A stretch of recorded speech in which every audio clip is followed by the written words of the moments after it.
ప్రియాతు సీతా రామస్య దారాహ పితృకృతా ఇతి గుణాద్రూపా గుణాఛాపి ప్రీతిర్భూయోభ్యవర్ధత అంటారు మహర్షి. రామచంద్రమూర్తికి సీతమ్మ తల్లి మీద విశేషమైనటువంటి ప్రేమతో ప్రారంభం.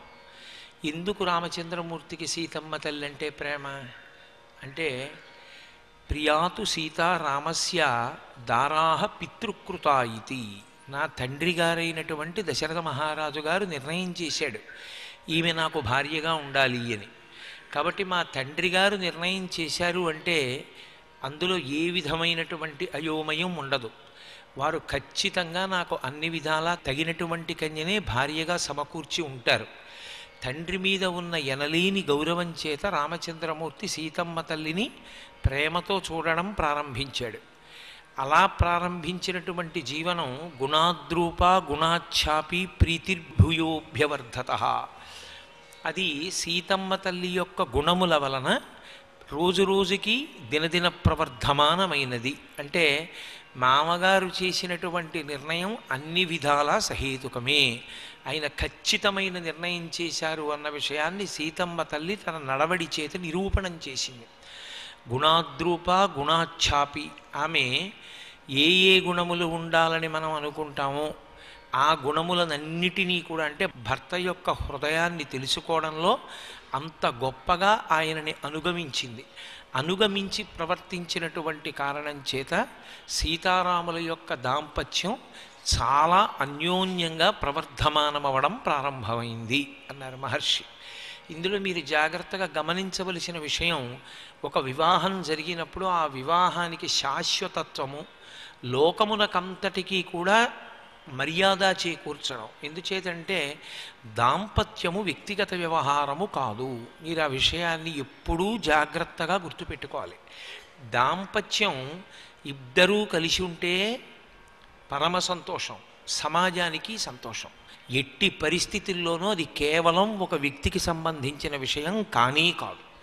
కష్టపడి కని పెంచి పెద్ద చేసినటువంటి తల్లిదండ్రులు ఉన్నారు, ఇద్దరికీ ఉన్నారు. ఆడపిల్లకి ఉన్నారు, మగపిల్లవాడికి ఉన్నారు. భార్య మీద భర్త, భర్త మీద భార్య నేరం చెప్పడం మొదలుపెట్టారనుకోండి, అది కేవలం వాళ్ళిద్దరి మధ్య సమస్య కానే కాదు, అది ఎంతమందికో అశాంతి కల్పిస్తుంది. ఇటు ఆడపిల్ల వైపు తల్లిదండ్రులకి అశాంతి, అటు మగపిల్లవాడి వైపు తల్లిదండ్రులకి అశాంతి. అది ఇంకక్కడి నుంచి అన్నదమ్ములకి, అక్క చెల్లెళ్ళకి అందరికీ పాకుతుంది. అరే పాపం అలా ఉన్నారే, ఇలా ఉన్నారే, వాళ్ళిద్దరూ సరిగా ఉండట్లేదే అన్న అశాంతి ఎందరికో ప్రాకుతుంది. అసలు వాళ్ళిద్దరూ కలిసి ఉండకుండా విడిపోయి మా ఇష్టం అన్న మాట వాడడానికి వాళ్ళకి అధికారం లేదు, సమాజం పాడైపోతుంది. కాబట్టి ఎంత మర్యాదతో ప్రారంభం చేశారో చూడండి మహర్షి ఆ శ్లోకాన్ని. తండ్రి కుదిర్చిన సంబంధము కనుక, తండ్రి గారు చేశాడు ఆ నిర్ణయాన్ని. తండ్రి గారి మీద ఉన్న ప్రేమ చేత ఆయన నిర్ణయం చేసిన పిల్ల, ఆయన నాకు అనుకూలం కాని పిల్లని నిర్ణయం చెయ్యడుగా. అందుకే అంత ప్రేమతోటి చూడడం మొదలుపెట్టాడు రామచంద్రమూర్తి. కాబట్టి వాళ్ళిద్దరి మధ్య తండ్రి ఏదో నిర్ణయం చేశాడు కదా అని ఎంతకాలం సర్దుకుంటాడని కాదు, మామగారు చేసినటువంటి నిర్ణయం 100% నిజమే అని కోడలైన సీతమ్మ నిరూపించింది. తన గుణముల చేత, తన నడవడి చేత రామచంద్రమూర్తిని అనువర్తించి ఆయన హృదయంలో తాను స్థానాన్ని పొందడంలో కృతకృత్యురాలైంది. మహర్షి అంటారు, రామస్తు సీతాయాసార్థం విజహార బహూన్ ఋతూన్ మనస్వీ తద్గతస్తస్య నిత్యం హృది సమర్పిత. చాలా గొప్ప శ్లోకం. సీతారాముల యొక్క అన్యోన్యత గురించి మాట్లాడుతున్నారు. రామస్తు సీతాయాసార్థం విజహార బహూన్ ఋతూన్. అసలు వివాహం అనేటటువంటిది కామము ధర్మంతో ముడివేయడానికి కనుక వాళ్ళిద్దరూ చాలా కాలం సంతోషంగా విహారం చేశారు. అనేక ఉద్యానవనములలో, ఉపవనములలో సంతోషంగా తిరిగారు. రామచంద్రమూర్తి మనస్సులో ఎప్పుడూ సీతమ్మే ఉండేది. ఎందుకని?